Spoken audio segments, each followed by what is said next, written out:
Yeah, there's a war coming. You can smell it in the air. Fear, hatred, people dying every day. But how many more will suffer if we rise up? Violence begets violence, I know this. I've seen this. The rational mind argues for a peaceful solution to find a common ground, but what common ground is there to find for a father who watches his child bleed out in the street? How do you deny him his vengeance? I know that fire that burns deep inside. I know it all too well. And when the time comes, will I be able to stay the hand?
Giant clock.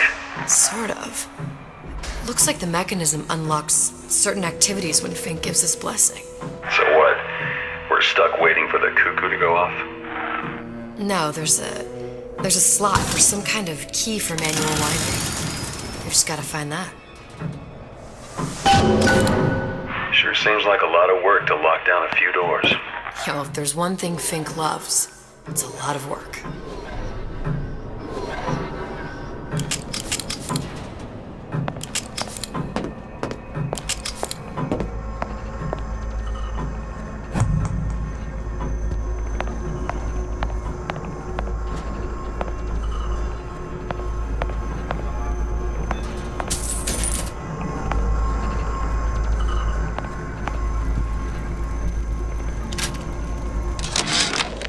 Our current state of being, or lack thereof, has left my brother unfulfilled.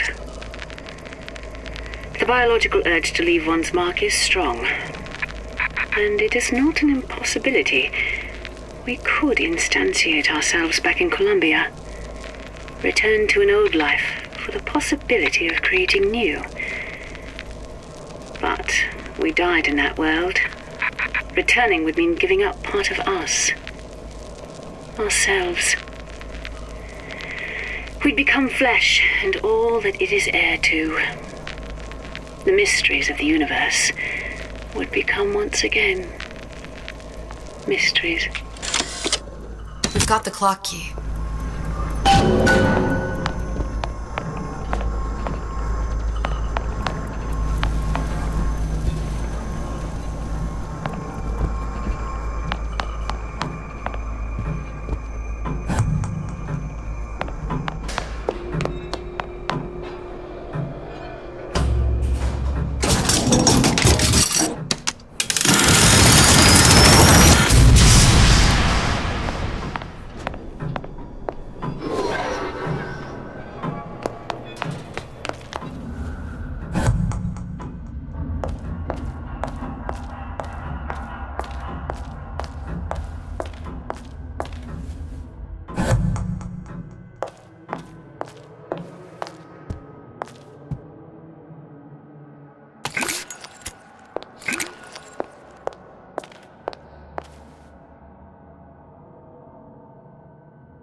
sea slugs.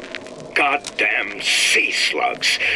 Could that Oriental have come up with a more inconvenient fuel for his plasmids? If there is a God, and I've seen more evidence to the contrary than in support, you'd think he'd have put Adam into the belly of a nice little seagull or crow. The cost of all these underwater expeditions are murdering my margins.